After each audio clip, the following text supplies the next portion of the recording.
प्यारे छात्रों, नमस्कार। हमारे YouTube channel bright future by Jagat Singh में आपका स्वागत है। आज हम कक्षा 11 की जो प्रथम बुक है राजनीतिक विज्ञान की, उसका जो पहला अध्याय है उसमें भारतीय संविधान में मौलिक अधिकारों की बात करेंगे।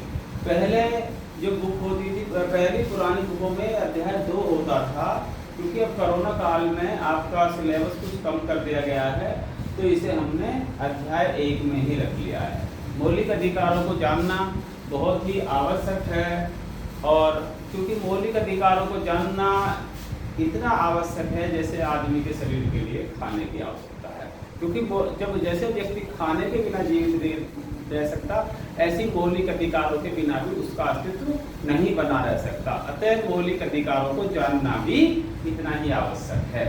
प्यारे छात्रों, यदि बात करें तो लोकतांत्रिक देशों में नागरिक अधिकारों का होना बहुत ही आवश्यक है, क्योंकि हमारा देश भारत में लोकतांत्रिक है। यहाँ पर जो संविधान में जो जेबी कृपलानी की एक समिति थी, जेबी कृपलानी जिसके अध्यक्ष थे, उनके अधिकार में या उनकी अध्यक्षता में जो समिति बनाई गई थी, उसमें मूल अधिकार तथा अल्पसंख्यकों के अधिकारों के लिए एक उप समिति बनाई गई। तो उसमें हम मौलिक अधिकारों की चर्चा करेंगे। तो प्यारे बच्चों, हमारे संविधान में जो देखते हैं प्यारे छात्रों, अधिकार। अब अधिकार क्या है? अधिकार ऐसे दावे हैं जिनको समाज स्वीकार कर लेता है। जैसे अधिकार का अर्थ है सामाजिक जीवन की उन परिस्थितियों से है। हम सभी मनुष्य समाज में रहते हैं, तो सामाजिक जीवन की उन परिस्थितियों से है जिनमें रहकर व्यक्ति अपना शारीरिक, मानसिक, नैतिक, बौद्धिक और भौतिक विकास करके उन्नति कर सकता है। अर्थात उन्नति के सभी मार्ग हमारे अधिकारों के द्वारा ही खुलते हैं, है ना। प्यारे छात्रों, सभी व्यक्तियों का जन्म एक जैसा ही हुआ, एक समान ही हुआ है, एक ही तरीके से हुआ है। चाहे कोई किसी जाति, किसी धर्म, किसी संप्रदाय का व्यक्ति है, सभी का जन्म एक ही तरीके से हुआ है। अतः प्यारे छात्रों, सभी के लिए अधिकार भी समान ही होने चाहिए। बात करें, यदि आपसे पूछा जाए कि मौलिक अधिकारों से आप क्या समझते हैं, क्वेश्चन बनता है, आता भी है, मौलिक अधिकारों से आप क्या समझते हैं, या मौलिक अधिकारों से आपका क्या तात्पर्य है ना, या मौलिक अधिकारों के बारे में आप क्या जानकारी रखते हैं। तो हमारे मौलिक अधिकार जो है, संविधान के भाग 3 में मौलिक अधिकारों का वर्णन है, या मौलिक अधिकारों को संविधान के भाग 3 में रखा गया है। प्यारे छात्रों, एक मौलिक अधिकारों को मैग्ना कार्टा के नाम से भी जाना जाता है। अब इनको मैग्ना कार्टा क्यों जाना जाता है? कभी कभी क्वेश्चन आ जाता है कि मैग्ना कार्टा संविधान के कौन से भाग को कहा जाता है। यदि ये क्वेश्चन आता है तो आपका जवाब होना चाहिए भाग 3, है ना। संविधान के भाग 3 में जो मौलिक अधिकार है उसको मैग्ना कार्टा कहा जाता है। अब मैग्ना कार्टा क्यों कहा जाता है? सन 1215 में यूएसए में मजदूरों की दशा सुधारने के लिए, है ना, मजदूरों की वहाँ पर बहुत दयनीय हालत थी, बहुत बुरी हालत थी, उनकी दशा को कुछ सुधारने के लिए कुछ अधिकार दिए गए। तो वहाँ के कानून के अनुसार उनको मैग्ना कार्टा कहा गया, या जो उनकी दशा सुधारने के लिए कानून बनाए गए वे कानून ही मैग्ना कार्टा कहलाए। अतः हमारे संविधान के भाग 3 को मैग्ना कार्टा के नाम से भी जाना जाता है, या संविधान के भाग 3, है ना। मैग्ना कार्टा के ऊपर कभी कभी क्वेश्चन आता है, परिभाषा जरा सा नाम बदलते ही बच्चे घूम जाते हैं। तो मैग्ना कार्टा हमारे भारतीय संविधान के भाग 3 को कहते हैं, क्योंकि भाग 3 में मौलिक अधिकारों का वर्णन है। और मौलिक अधिकार हमें क्या देते हैं, इसके बारे में अभी जानकारी करेंगे हम। मौलिक अधिकार का अर्थ, यदि हम मौलिक अधिकार के अर्थ पर चर्चा करें तो यह अधिकार किसी व्यक्ति के, जैसे मैं हूं या आप हैं, किसी भी व्यक्ति के विकास, व्यक्तित्व का जो विकास है उसके लिए बहुत ही आवश्यक है, बहुत ही जरूरी है। अर्थात इन मौलिक अधिकारों के बिना कोई भी व्यक्ति अपना विकास कर ही नहीं सकता। तो उन्हें इसलिए जिन अधिकारों के बिना हम अपना विकास नहीं कर सकते, उन अधिकारों को क्या कहा गया है? मौलिक अधिकार कहा गया है। और मौलिक अधिकार में इसलिए भी कहा गया है क्योंकि संविधान में इन्हें अधिकार दिया गया है, संविधान में इनको मान्यता दी गई है। संविधान के अलावा इन्हें हटाया भी नहीं जा सकता। जब भी हटाया जाएगा इनको संविधान में संशोधन करके ही हटाया जाएगा। अभी मैं एक मौलिक अधिकार पर चर्चा करूंगा। तो संविधान के अलावा इनको कभी हटाया नहीं जा सकता। यदि इन अधिकारों का कोई दुरुपयोग करता है या किसी का हनन करता है, मतलब तो कोई इन अधिकारों से किसी को वंचित रखता है, कोई उसका शोषण करता है जबरदस्ती, तो उसके खिलाफ भी हम न्यायालय में जा सकते हैं, न्यायालय की शरण ले सकते हैं। मौलिक अधिकार समाज के हर व्यक्ति को समान रूप से ही मिले हुए हैं। समान रूप से क्यों मिले हुए हैं? क्योंकि प्रत्येक व्यक्ति का जन्म एक ही तरीके से हुआ, समान रूप से ही हुआ है। तो कहने का मतलब यह है कि मौलिक अधिकारों का कोई भी हनन नहीं कर सकता, कोई है ना उनको दबा नहीं सकता।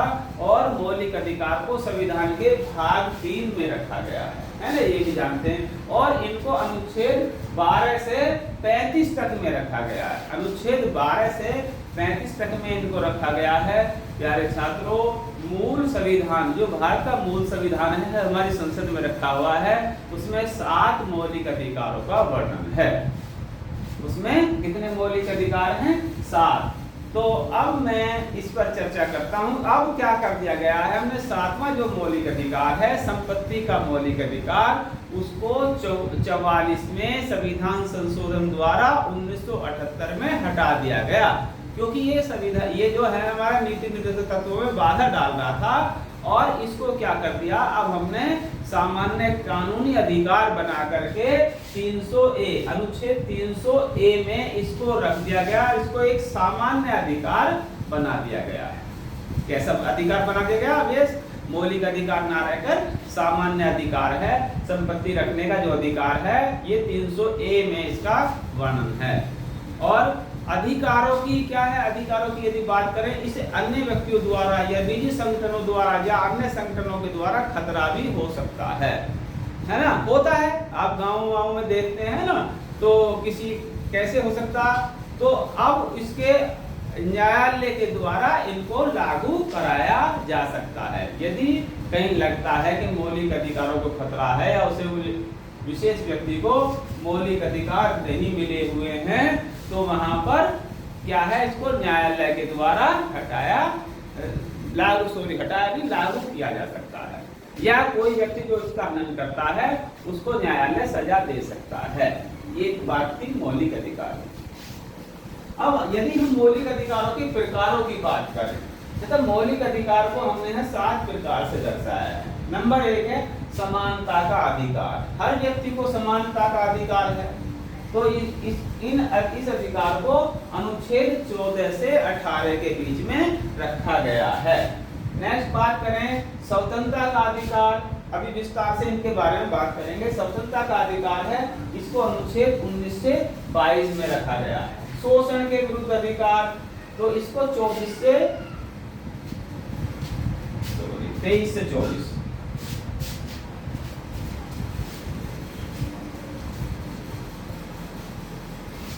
शोषण के विरुद्ध अधिकार को हमने 23 से 24 के बीच में रखा है। उसके बाद आता है धार्मिक स्वतंत्रता का अधिकार। इसको हमने अनुच्छेद 25 से 28 के बीच में रखा है। इसके बाद आता है सांस्कृतिक तथा शिक्षा संबंधी अधिकार, जिसको अनुच्छेद 29 से 30 के बीच में रखा है। इसके बाद आता है संवैधानिक उपचारों का अधिकार। सबसे महत्वपूर्ण है संवैधानिक उपचारों का अधिकार, है ना। इसको डॉक्टर BR अम्बेडकर ने संविधान का हृदय और आत्मा भी कहा है। क्यों कहा है, इसके बारे में अभी बताते हैं। ठीक है, ये है अनुच्छेद 32 में। और जो संपत्ति का अधिकार था ये हमारे मूल संविधान में था, इसको अनुच्छेद 31 में रखा गया था, जिसको अब एक सामान्य कानून बनाकर अनुच्छेद 300A में रखा गया है। ठीक है, यहाँ तक आप समझ गए होंगे। अब इसकी थोड़ा विस्तार से चर्चा करते हैं। देखिए 7वां जो मौलिक अधिकार था संपत्ति का अधिकार, उसको हमने मूल संविधान में 31 में रखा था। अब इसको हमने 44 में संविधान संशोधन के द्वारा 1978 में जो हुआ था 44वां संशोधन, उसके द्वारा इसे हटा लिया गया है और एक सामान्य कानूनी अधिकार बनाकर इसको अनुच्छेद 300A में रख दिया गया है। बार बार इसकी चर्चा ये कर रहे हैं कि अब हमारे मौलिक अधिकार 6 हैं। अब देखिए मौलिक अधिकार यदि 14 की बात करें तो 14 में क्या है, विधि के समक्ष समानता है, अर्थात कानून की दृष्टि में सभी नागरिक समान हैं, किसी के साथ कोई अंतर नहीं है, कोई भेदभाव नहीं है। अनुच्छेद 15 की यदि बात करें तो अनुच्छेद 15 में जाति, धर्म, लिंग या है ना मूल वंश या जन्म स्थान के आधार पर कोई भेदभाव नहीं किया जाएगा। बात करते हैं अनुच्छेद 16 की, यदि किसी भी नौकरी के लिए कोई आवेदन निकाला जाएगा तो उसमें समानता की बात कही गई है, सबको समान अवसर मिलेंगे। प्यारे छात्रों, यहाँ पर एक अपवाद भी है, यहाँ पर क्या है, SC, ST, OBC के लिए हमारे संविधान में कुछ विशेष आरक्षण की व्यवस्था की गई है। और आरक्षण के बारे में थोड़ा सा बताना चाहूंगा, यदि समाज में विषमताएं मौजूद हैं, यदि संविधान में ऊंच नीच मौजूद है, तो पिछड़ों के लिए आरक्षण की जो व्यवस्था है या आरक्षण की जो मूल भावना है वो संविधान की मूल भावना के खिलाफ नहीं है, अर्थात इसको हमने समानता में ही माना है। प्यारे छात्रों, अनुच्छेद 17 ये कहता है कि अब हमने छुआछूत का अंत कर दिया है, अर्थात कोई भी व्यक्ति किसी के साथ भेदभाव, छुआछूत का बर्ताव नहीं करेगा। यदि वो ऐसा करता है तो कानून की नजरों में अपराधी है और उसको दंडित किया जा सकता है। अनुच्छेद 18 हमारा ये कहता है कि अब हमने उपाधियों का अंत कर दिया गया। जैसे अंग्रेजों के समय में उपाधि होती थी, वायसराय, सर, अलग अलग तरह की, अब इनका अंत कर दिया गया है। यहाँ पर भी कुछ अपवाद हैं। सेना में या हमारी पढ़ाई से संबंधित, विद्या से संबंधित जो डिग्रियां हैं उनको छोड़ करके, उन्हें भी उपाधि कहते हैं, उपाधि डिग्री है ना, उनको छोड़ करके, तथा जैसे परमवीर चक्र, अशोक चक्र, भारत रत्न आदि इस प्रकार की यदि उपाधियों को छोड़ दें तो सभी उपाधियों का हमने अंत कर दिया है। ये हमारा है ना क्या कहता है, ये हमारा संविधान 18 कहता है, अनुच्छेद 18 कहता है। और यदि हम अनुच्छेद 20 की बात करें, अनुच्छेद 19 पर पहले आते हैं क्योंकि हमने 18 का।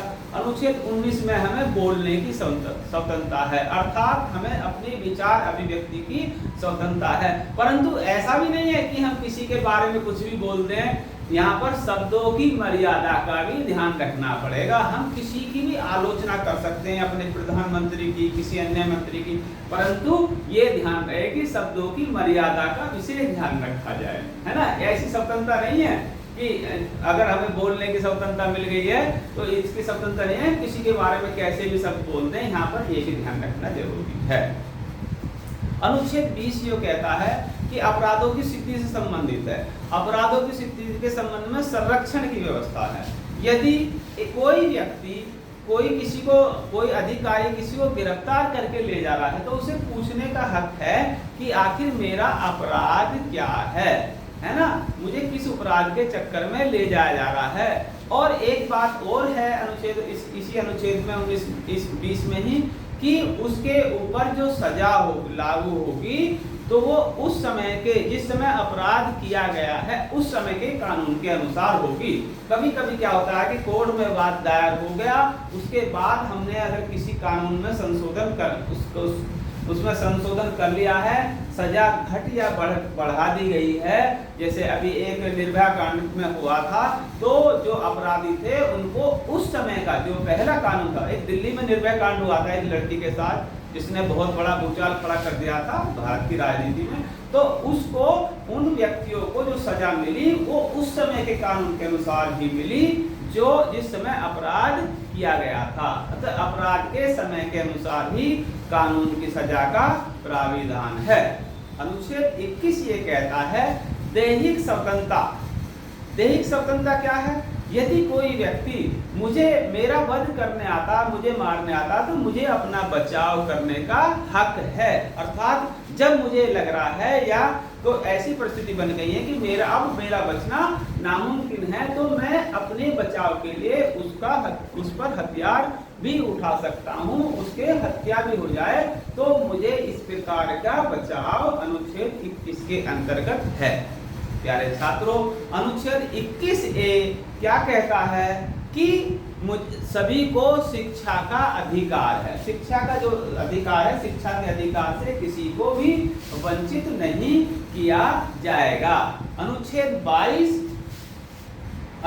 22 कहता है कि गिरफ्तारी के समय, है ना, गिरफ्तारी के समय यदि व्यक्ति अपना अधिकार जान सकता है, और एक नियम ये बना दिया गया है कि उसे 24 घंटे के अंदर जो सबसे नजदीक मजिस्ट्रेट होगा उसके समक्ष प्रस्तुत करा जाएगा। ये नहीं है कि पुलिस उसे लॉकर में बंद करके रख सकती है ना, और उससे अनाप शनाप कुछ भी उससे पैसे ले ले, ऐसा भी नहीं है। 24 घंटे के अंदर उसे मजिस्ट्रेट के सामने पेश प्रस्तुत करना होगा, ये उनकी जिम्मेदारी बनती है।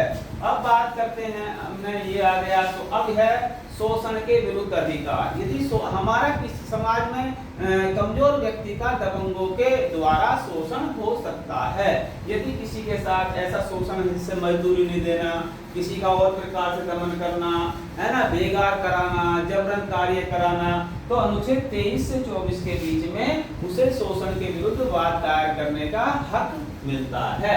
या इनके उन व्यक्तियों के साथ कभी कभी कुछ व्यक्तियों को यही पता नहीं लगता कि हमारा शोषण हो गया है, तो अन्य व्यक्ति भी उनके फेवर में वाद दायर कर सकते हैं।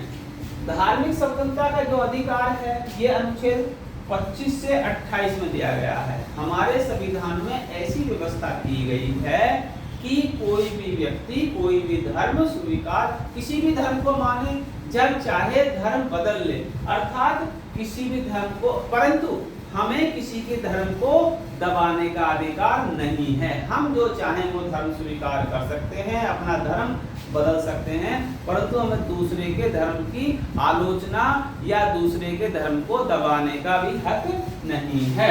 ये है हमारी धार्मिक स्वतंत्रता का अधिकार। बात करते हैं सांस्कृतिक।